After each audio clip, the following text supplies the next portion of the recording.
The curtain falls, but Clara's song lingers only in memory.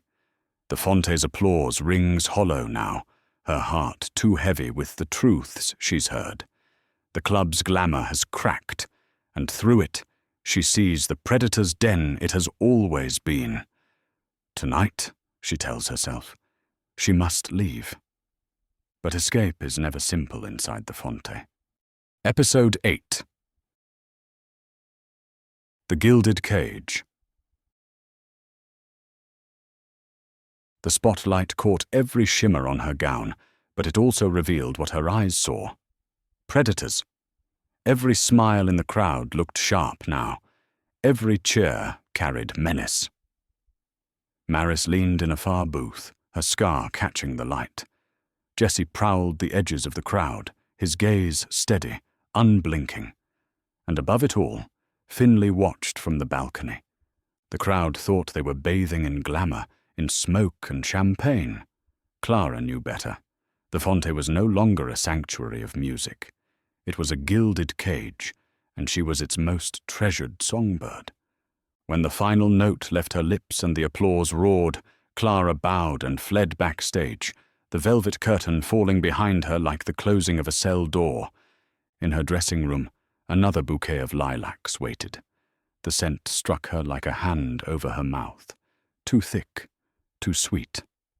She sank into the chair, staring at the pale petals, and whispered to herself, "I have to leave." Her fingers trembled as she pulled Dorian's card from her pocket. A stranger's warning felt more truthful than all Rislan's promises of eternity. She clutched the card so tightly the edges bit her palm. She told herself to rise, to go. Tonight would be the night she escaped. She grabbed her coat and slipped into the back corridor.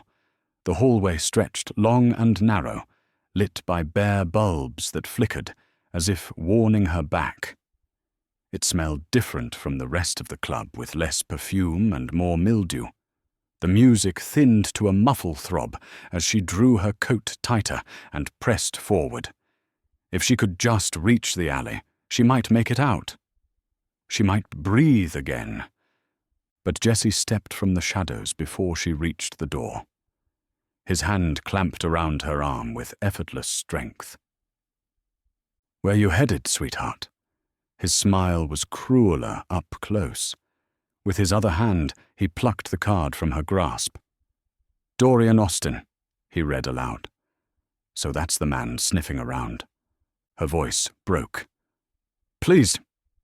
She struggled, but he dragged her deeper into the bowels of the Fonte, toward a door she had never noticed before. He shoved it open, and the air inside hit her like a grave being unearthed.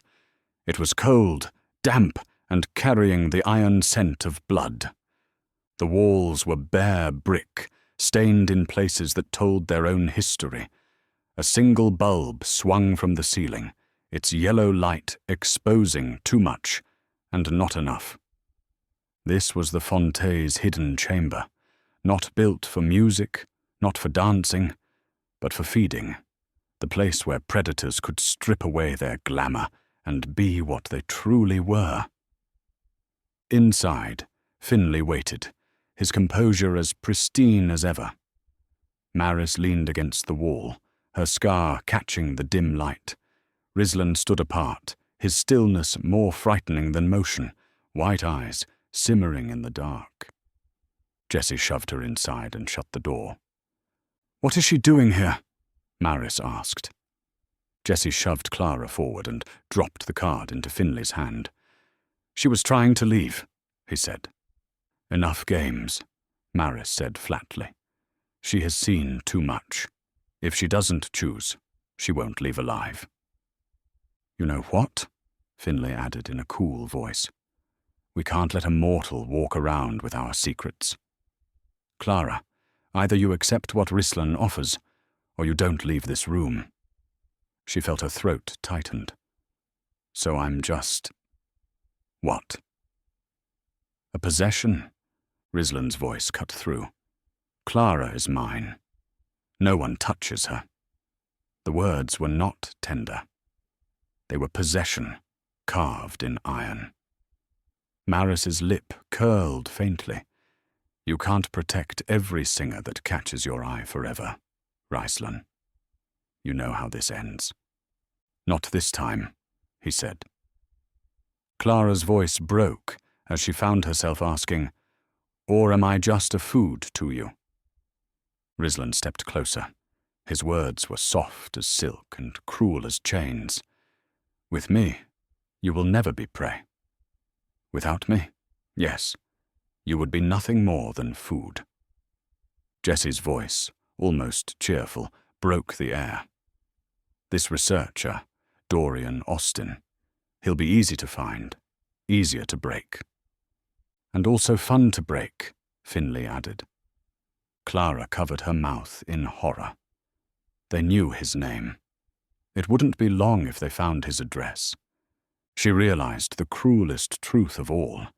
It was never about whether she could leave. It was only about how long she could sing before they decided she was done. The Fonte wasn't just a club anymore. It was a cage, and Clara was the bird expected to sing until the predators decided her fate.